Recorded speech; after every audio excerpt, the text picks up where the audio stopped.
Hello बच्चों, तो आज हम बात करेंगे थर्मोडायनेमिक्स सेकेंड डीपीपी में। तो चलिए क्वेश्चंस को देखते हैं। फर्स्ट क्वेश्चन की तरफ चलते हैं। देखिए फर्स्ट क्वेश्चन क्या कह रहा है उसको देखते हैं। फर्स्ट क्वेश्चन में हमारे पास में एक सिचुएशन दे रखी है, वो ये है, a sample of a liquid in a thermal insulated container. A sample of a liquid in a thermal insulated container, a calorimeter, is strained by a motor. Taking liquid as the system for this process, choose the appropriate options. देखो क्या क्या चीज है। सबसे पहली चीज क्या है? सबसे पहली चीज है हमारे पास में कि यहाँ पर इंसुलेटेड कंटेनर है। अब इंसुलेटेड कंटेनर है, इसका मतलब ये है कि हीट ना तो बाहर जा रही है ना ही अंदर आ रही है। इसका मतलब चेंज ऑफ हीट जो है that is the zero. First चीज तो ये हो गई, ठीक है।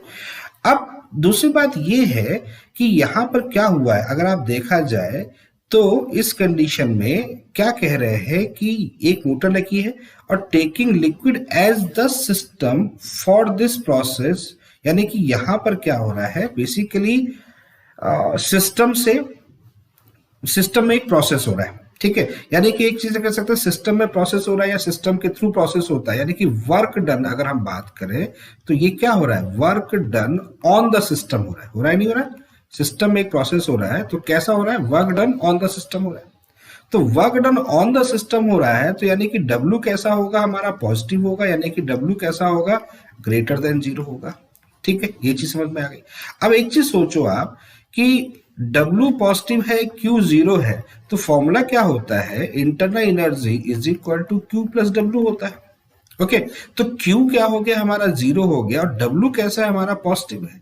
अब W अगर हमारा पॉजिटिव है तो नेचुरल सी बात है इंटरनल एनर्जी भी हमारी कैसी होगी, पॉजिटिव होगी। तो ऐसा ऑप्शन देखो जहां पर Q जीरो हो, वर्क डन पॉजिटिव हो और इंटरनल एनर्जी पॉजिटिव हो। देखो फोर्थ ऑप्शन जो है ये हमारा करेक्ट है, और यहां पर आपको सारी चीजें समझ में आ गई। क्लियर हुआ कि नहीं हुआ? तो work done on the system यहां पर इसको रिप्रेजेंट कर रहा है। चलो नेक्स्ट अगले क्वेश्चन की तरफ चलते हैं। Question number next second question क्या कह रहा है उसको देख लेते हैं। An ideal gas receive 10 joule, ideal gas receive that's mean endothermic process, यानी कि इसका मतलब है Q is equal to 10 joule हमारे पास में आ गया, पॉजिटिव में होगा, एंडोथर्मिक है। Heat is reversible isothermal expansion,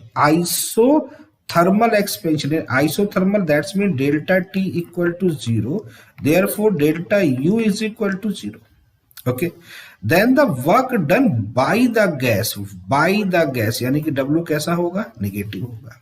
okay, तो चलो यहां पर अगर बात करें तो क्या होगा, यहां पर delta U is equal to होगा Q प्लस W। तो डेल्टा U क्या होगा, जीरो होगा, तो जीरो इज इक्वल टू हो गया Q। अब यहां पर होगा माइनस W क्योंकि work done by the gas पूछ रहा है, तो ये इधर से इधर आ जाएगा, तो W बेसिकली कितना हो जाएगा, Q के इक्वल हो जाएगा, और Q के इक्वल Q कितना है हमारे पास में, 10 जूल है। तो यानी फाइनल जो आंसर हमारे पास में आएगा वो कौन सा आएगा, 10 जूल आएगा। दैट्स मीन सेकेंड ऑप्शन हमारा आएगा। नेक्स्ट क्वेश्चन है as per the first law of thermodynamics, which of the following statement would be appropriate। देखो फर्स्ट लॉ ऑफ थर्मोडायनेमिक्स किस पर बेस्ड है?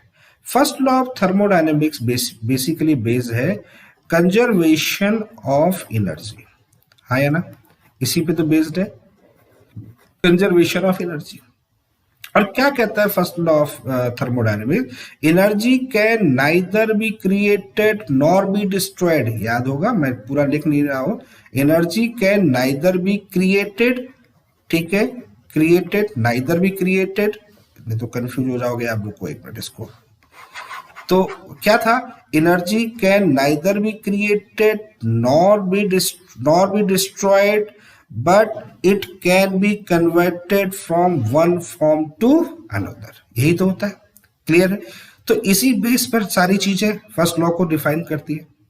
तो फर्स्ट लॉ में क्या होता है कि जो एनर्जी होती है वो अगर देखा जाए तो वो कंजर्व होती है, यानी कांस्टेंट होती है, और कांस्टेंट कैसी होती है, देखो अगर आप देखो तो इस स्टेटमेंट को देखो तो आपको समझ में आ गया, energy of the universe remains constant, यानी कि आप एक चीज देखो, एनर्जी जो है हमारे पास में जो कंजर्व्ड है, यानी कि conservation of energy.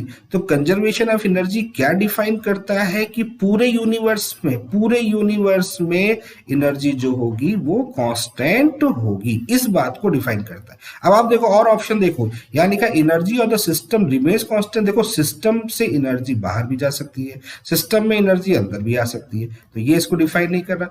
Energy of the surrounding remains constant, जब सिस्टम में नहीं होगा तो सराउंडिंग में रिमेन्स नहीं हो सकता।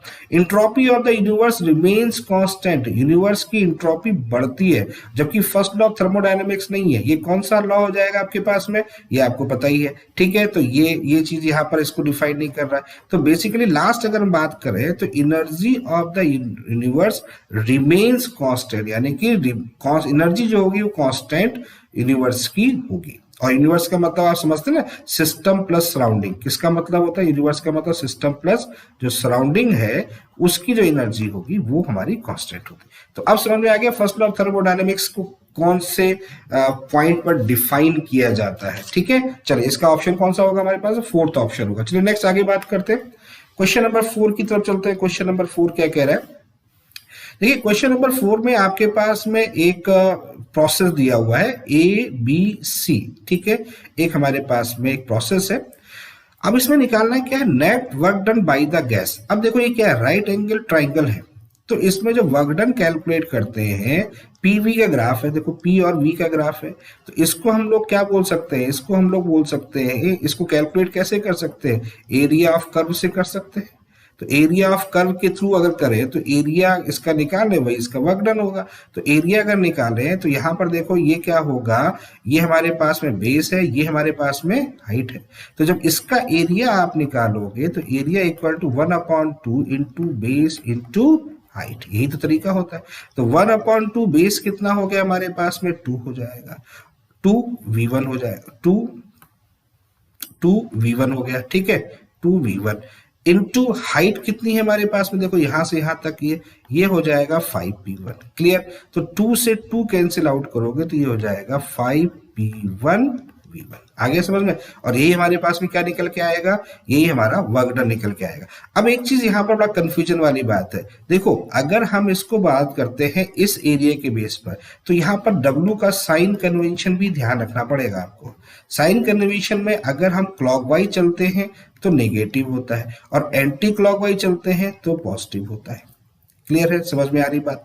तो यहां पर जो वर्क डन निकल के आएगा, ये वर्क डन निगेटिव में आएगा कितना, 5p1v1, लेकिन इस निगेटिव को यहां ले लो तो ये क्या होगा, 5, ये होगा 5p1v1, और यहां पर ये जो चीज लेके आएगी, यहाँ ये पॉजिटिव कर रहा हूं ये है, तो यही तो कहलाएगा हमारे पास में work done by the system, clear है, क्या कहलाएगा, work done by the system. यहां पर क्या है, ये पॉजिटिव है, इसका मतलब ये work done on the system को रिप्रेजेंट कर रहा है इस साइन कन्वेंशन के हिसाब से, लेकिन जैसे ही हमने माइनस कर दिया तो work done by the system, यही तो हमें कैलकुलेट करना है। तो फाइनली आंसर जो आएगा वो वही आएगा, 5p1v1। ओके, नेक्स्ट आगे बात करते हैं, क्वेश्चन नंबर 5 में चलते हैं। क्वेश्चन नंबर 5 में भी हमको उसी तरीके से ये एरिया दे रखा है, ठीक है। अब इसमें अगर हम बात करते हैं 5th में, तो यहां पर भी हमारे पास में इसी तरीके का एरिया से रिलेटेड क्वेश्चन है। अब देखते हैं इसमें पूछा क्या गया है, इसमें बेसिकली पूछा क्या गया है, इसमें यह पूछा गया है कि जो C2D प्रोसेस है, यानी कि work from the process C2D, किसको, ये है C2D, ये वाला जो है, इसको डिफाइन करना है। ओके, अब C2D में अगर बात करें तो ये C2D कौन सा प्रोसेस है, इसको बोलते हैं आइसोथर्मल प्रोसेस।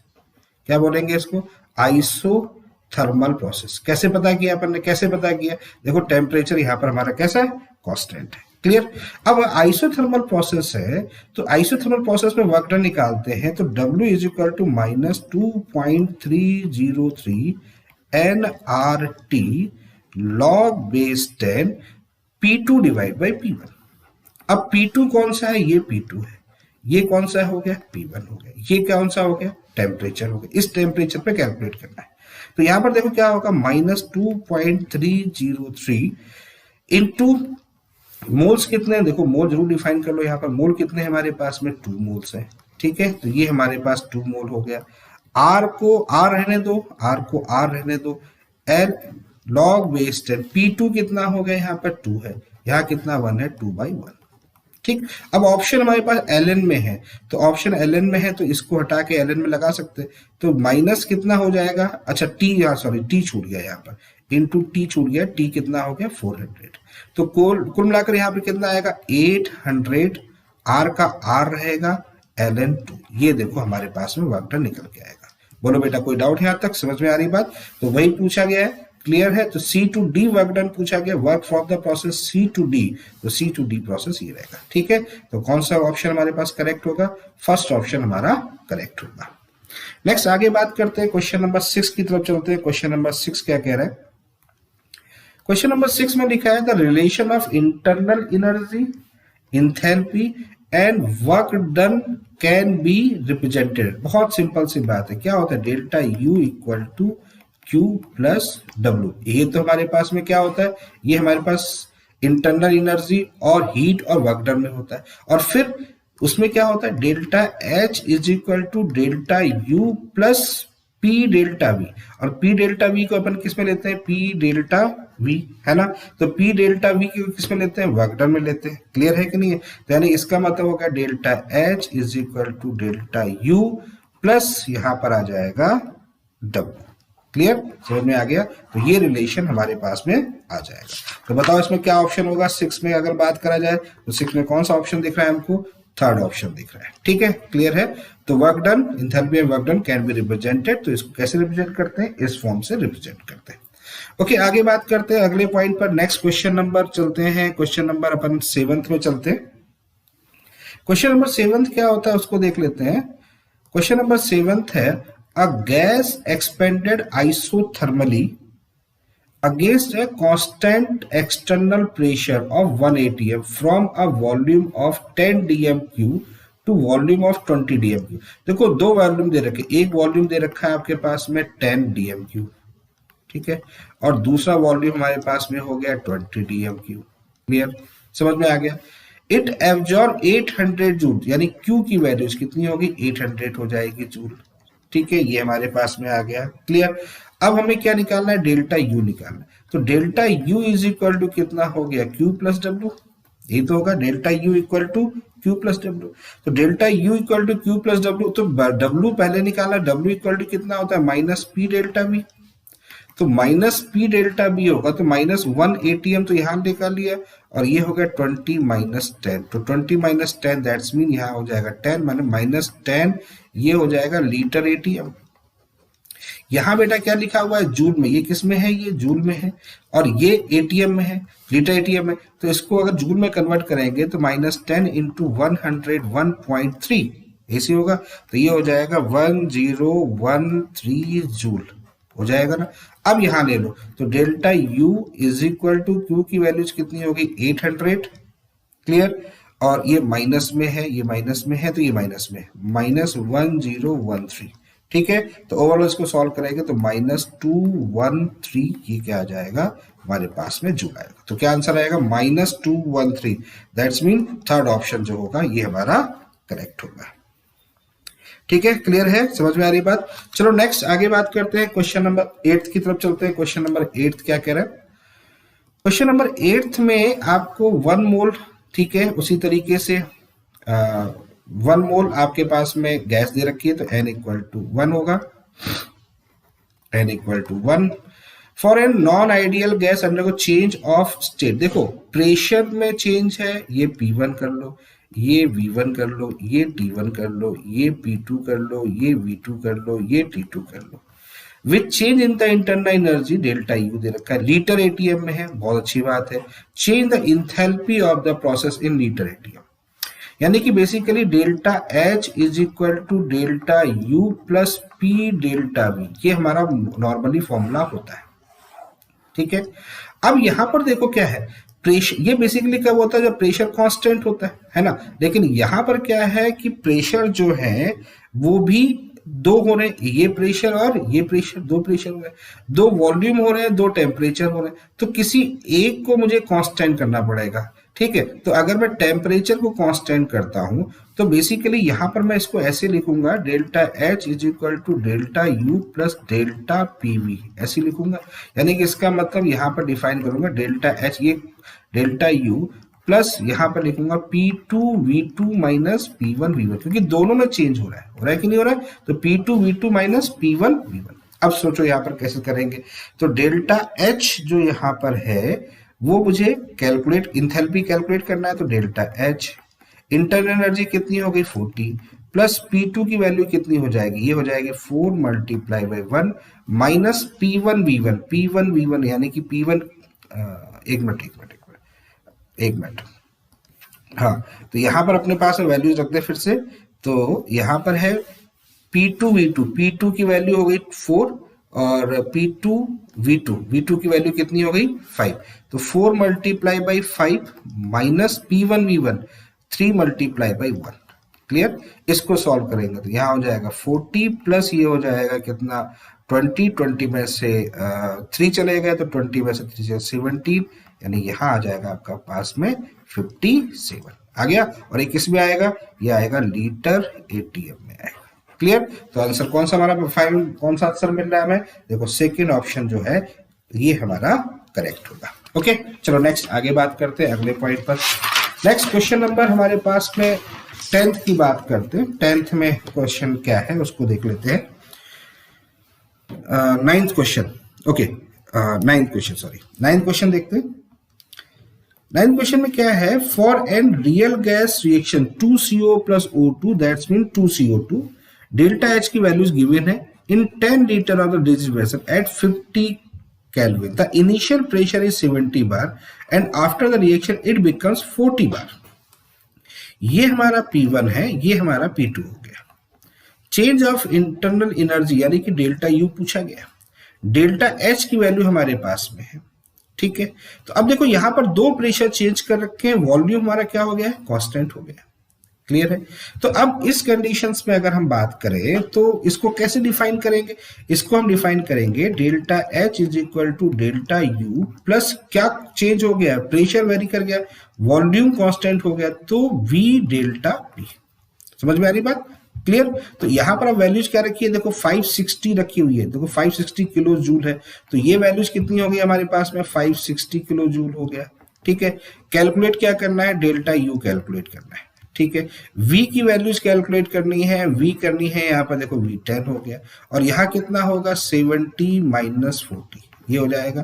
तो यहाँ 10 हो गया और 10 मल्टीप्लाई बाई यहाँ कितना हो जाएगा 30 हो जाएगा। दैट्स मीन ये कितना हो जाएगा हमारे पास 300, लेकिन 300 कौन सा हो जाएगा, 300 होगा लीटर एटीएम, ये तो होगा ना। अब अच्छा bar litre, sorry bar litre होगा कि नहीं होगा, ये हो जाएगा लीटर इंटू बार, ये हो जाएगा बार इंटू लीटर या लीटर इंटू बार। ठीक है, क्लियर हो गया, समझ में आ रही बात। ओहो, बार को भी अपन क्या लिखते हैं, ठीक है, लीटर इंटू बार। ओके, ठीक। अब लीटर इंटू बार से अपने को कन्वर्ट किस में करना है, जूल में कन्वर्ट करना है। तो 300 इंटू 100 1.3, अच्छा ये तो जूल में होगा, और किलो जूल में कन्वर्ट करना है तो फिर 1000 लेना पड़ेगा, तो ये किलो जूल हो जाएगा। ठीक है, तो यहाँ पे 2 जीरो ये कैंसिल आउट हो जाएंगे। क्लियर? और 2 जीरो कैंसिल आउट होंगे, सारी चीजों को सॉल्व करोगे तो ओवरऑल जो वैल्यूज निकल के आएगी वो निकल के आएगी यहाँ पर 30। ठीक, क्लियर है, लगभग वैल्यूज आ रही है 30 किलो जूल। तो अब एक बार मुझे बताओ, 30 किलो जूल यहाँ हो गया, 30 किलो जूल यहाँ हो गया, तो अब एक चीज देखो कि 30 किलो जूल ये हो गया, तो डेल्टा एच यानी कि delta U is equal to कितना आएगा, डेल्टा एच माइनस 30 माइनस यानी प्लस डेल्टा एच, अच्छा डेल्टा यू ले लिया इधर, तो क्या हो रहा है आज,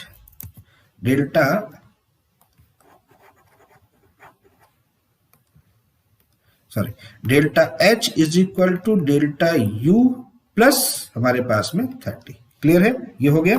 ठीक, ये हमारे पास में वैल्यूज निकल के आ गई है 30, लेकिन ये 30 यहाँ पर माइनस में आएगा, ये माइनस में, ये माइनस में, ये माइनस में, तो ये -30 आएगा। ठीक है, ये -30 हमारे पास में आ गया। ओके, तो अब डेल्टा यू निकालना है, तो delta H plus 30, delta H की वैल्यूज कितनी हो जाएगी, -560 प्लस 30, तो वैल्यूज कितनी आ जाएगी, -530, और 530 किस में आ रही है, बहुत इंपॉर्टेंट है, किलो जूल में आ रही है। तो फाइनल आंसर कितना आएगा हमारे पास में, -530 kilo joule. That's mean second option हमारा यहाँ पर करेक्ट होगा। ओके, आगे बात करते हैं 9th के बाद क्वेश्चन नंबर 10th में चलते हैं। क्वेश्चन नंबर 10th क्या कह रहा है, क्वेश्चन नंबर 10th देखते हैं। क्वेश्चन 10th है, the work done in adiabatic process, adiabatic process बेटा Q is equal to 0 on ideal gas by the constant external pressure would be, यानी कि यहां पर Q इज इक्वल टू 0 हो गया, कांस्टेंट एक्सटर्नल प्रेशर यानी कि P डेल्टा V, वही वर्क डन हो गया, तो कितना होगा यहां पर, किसके इक्वल होगा, तो फॉर्मूला क्या होता है, delta E equal to Q plus W। तो delta E equal to Q plus W है, तो Q क्या हो जाएगा, 0, तो work done is equal to what, delta E। इससे सिंपल क्वेश्चन तो कुछ हो ही नहीं सकता। ठीक है, क्लियर भाई, समझ में आ गया, इससे सिंपल क्वेश्चन कुछ नहीं हो सकता। तो W किसके इक्वल होगा, इंटरनल एनर्जी के लिए, यानी कि इसका मतलब फाइनल आंसर हमारे पास में कौन सा हो जाएगा, फाइनल आंसर हमारा सेकंड हो जाएगा। ओके, नेक्स्ट क्वेश्चन नंबर 11 की तरफ चलते हैं। क्वेश्चन नंबर 11 क्या कह रहा है, 11 है, 2 molecule of an ideal gas expand spontaneously into a vacuum, vacuum, बेटा वैक्यूम जो होगा तो उस जगह पे वर्क डन पूछा गया। एक बार मुझे बताओ, वैक्यूम अगर हम कंडीशन करते हैं तो प्रेशर 0 होता है, और जब वैक्यूम में प्रेशर 0 होता है तो W इज इक्वल टू क्या होता है, P डेल्टा V होता है। तो बेटा जब ये 0 हो गया तो वर्क डन तो ऑलरेडी अपने आप कैसा हो जाएगा, 0 होगा कि नहीं होगा, क्लियर, क्योंकि वैक्यूम में कोई गैस प्रेजेंट नहीं होती, जब कोई गैस प्रेजेंट नहीं होगी तो प्रेशर क्या हो जाएगा, 0, तो वर्क डन क्या होगा, 0, यानी फाइनल आंसर कितना आएगा, फोर्थ ऑप्शन करेक्ट होगा। ओके, क्वेश्चन नंबर 12 की तरफ चलते हैं। क्वेश्चन नंबर 12 क्या कह रहा है, क्वेश्चन 12 में, when 1 mole of a gas is heated at the constant volume, temperature is rise from 298 Kelvin to 308 Kelvin, heat supplied to the gas is 500 joule, then which statement is correct? Heat supplied to the gas, that's mean endothermic process, यानी Q की values हमारे पास में 500 joule है, पहली चीज तो ये, ठीक है। तो यहाँ पे की Q की वैल्यूज कितनी हो गई हमारे पास, 500 जूल हो गई। टेम्परेचर राइज कर रहा है 298 टू 300 केल्विन, क्लियर है, समझ में आ रही बात। तो एक बात मुझे बताओ, फॉर्मूला क्या हो जाएगा यहाँ पे फॉर्मूला हम क्या डिफाइन करेंगे, यहाँ पर फॉर्मूला तो वही हो जाएगा, delta U is equal to Q plus W। एक तो ये हो गया। अब आगे समझने की कोशिश करो, यहां Q की वैल्यूज हो गई हमारे पास में 500। अब यहां एक चीज लिखी हुई है, इसको गौर से देखो, ये लिखा है कांस्टेंट वॉल्यूम, लिखा है कांस्टेंट वॉल्यूम का मतलब delta U is equal delta V equal to 0, और डेल्टा V अगर 0 है तो वर्क डन 0 हो जाएगा, क्योंकि W इक्वल टू क्या होता है, W equal to minus P delta V, तो ये 0 तो W 0 है ना, क्लियर, W 0, तो W हो गया 0, तो इसका मतलब delta U is equal to Q is equal to कितना हो गया, 500 जूल, क्लियर। तो अब ये चीज यहां हो गई, और वर्क डन कितना हो गया, 0, यही चीज तो हमें चेक करनी है। तो Q और डेल्टा U या डेल्टा E बात एक ही होती है, तो ये देखो दोनों इक्वल हो गए, 500 हो गया, और ये W 0, यानी इसका मतलब ये हमारे पास में सेकेंड ऑप्शन इसके लिए सही होगा। ओके, आगे बात करते हैं, क्वेश्चन नंबर 13 पे चलते हैं। क्वेश्चन नंबर 13 क्या कह रहा है, in a close insulated container, insulated मतलब Q is equal to 0, a liquid is stirred with a paddle to increase the temperature increase कर रहा है, which of the following is true. तो पहली तो बात तो Q इज इक्वल टू क्या हो जाएगा हमारे पास में, 0 हो गया। अब टेम्परेचर जो हो रहा है वो इंक्रीज कर रहा है, तो एक बात मुझे बताओ, डेल्टा U या delta E equal to Q plus W है, तो ये तो हो गया 0, ठीक है। तो डेल्टा E जो होगा वो क्या होगा, 0 नहीं होगा, और जब ये 0 नहीं होगा, ये वर्क डन के इक्वल है, तो वर्क डन भी क्या होगा, 0 नहीं होगा, ठीक है। और वर्क डन तो हो रहा है, इसके अंदर वर्क डन तो हो रहा है, क्लियर। तो दोनों 0 नहीं होंगे, समझ में आ रही बात, दोनों 0 नहीं होंगे। अब वो पॉजिटिव होगा निगेटिव होगा ये डिपेंड करता है, ठीक है। लेकिन अगर टेम्परेचर इंक्रीज कर रहा है तो इसका मतलब वर्क डन कैसा होगा, उसके अंदर work done on the system हो रहा है, ठीक है, तो इंक्रीज होगा, क्योंकि टेम्परेचर इंक्रीज करो तो डेल्टा यू जो होगा वो बेसिकली एनसीपी डेल्टा टी है, तो ये इंक्रीज करेगा, तो ये इंक्रीज करेगा, तो डब्ल्यू ऑलरेडी अपने आप ही पॉजिटिव होगा। बट वहां पर does not equal to zero की बात चल रही है, इक्वल टू जीरो की बात करें तो एक ऑप्शन ढूंढो जहां पर क्यू इज इक्वल टू हमारे पास में जीरो हो और दोनों जीरो नहीं हो। देखो कौन सा ऑप्शन दिख रहा है, हमारा फर्स्ट ऑप्शन हमें दिख रहा है। चलो आगे बात करते हैं, क्वेश्चन नंबर हम लोग चलते हैं 14th में। क्वेश्चन नंबर 14 क्या कह रहा है, the molar heat capacity of the water at constant pressure is 75। Okay, when 1 kilogram of heat is supplied to 100 gram of water which is to free to expand the increase in temperature of the water, यानी कि basically delta T पूछना है। तो formula क्या होता है, Q is equal to N C delta T, clear, यही तो फॉर्मूला होता है, एन सी डेल्टा टी या N S T, sorry N C तो गलत बोल गया मैं, एन एस टी होता है। Q is equal to n आ गया, तो फॉर्मूला क्या हो जाएगा हमारे पास में, तो फॉर्मूला हो जाएगा delta Q is equal to N C, अच्छा यही लिखते हैं, Q equal to N C delta T, N S T वैसे लिखते हैं, एन सी डेल्टा टी लिख देता हूं, चलो ठीक है, एन एस टी लिखना चाहिए यहाँ पे। ओके, तो मोलर हीट कैपेसिटी आपको दे रखा है 75 और अपने पास में एक जो है वो किलो जूल हमारे पास में हीट है, तो 1 किलो जूल का मतलब कितना हो गया 1000, एन का मतलब कितना हो गया 100 डिवाइड बाई 18, ये मोल हो गए। सी यहाँ पर ये वैल्यूज हमारे पास में कितनी है 75 इंटू डेल्टा टी कैलकुलेट करना है, क्लियर है, समझ में आ गई बात। तो ये कैलकुलेट करना है, तो delta T is equal to कितना हो जाएगा, यहां से 2 जीरो कैंसिल आउट कर देता हूं, तो ये हो जाएगा 180 डिवाइड बाई 75। तो 180 डिवाइड बाई 75 को सॉल्व करोगे तो ये वैल्यू आ जाएगी 2.4 केल्विन, क्लियर। तो आंसर हमारा कौन सा हो जाएगा, हमारे पास होगा 2.4 केल्विन, यानी कि लास्ट ऑप्शन हमारा करेक्ट होगा। ओके, नेक्स्ट आगे बात करते हैं, क्वेश्चन नंबर 15 की बात करते हैं। क्वेश्चन नंबर 15 में the work done during the expansion of an gas from a volume 4 dmq to 6 dmq against a constant external pressure of 3। बहुत सिंपल सी बात है, तो W इज इक्वल टू कितना हो जाएगा माइनस पी डेल्टा वी, ठीक है, गैस फ्रॉम दिस है, work done during the expansion, तो माइनस पी का मतलब हो गया 3, वॉल्यूम जो हो जाएगा वो हो जाएगा 6 माइनस 4, तो यानी कि यहाँ पर आ जाएगा 6 माइनस 4 यानी 2, यानी कि माइनस 6, यहाँ होगा लीटर एटीएम हो जाएगा, और इसको जूल में कन्वर्ट करना है तो माइनस 6 इंटू 101.3, दैट्स मीन ये आएगा माइनस 607.8 अप्रॉक्स जूल आएगा, तो 608 यानी कि ये हो जाएगा 608 जूल हो जाएगा। समझ में आ गई बात, तो फाइनल आंसर हमारा कौन सा हो जाएगा, सेकंड। तो ये रही बच्चों आज की डीपीपी, चलिए फिर मुलाकात होगी नेक्स्ट डीपीपी के साथ।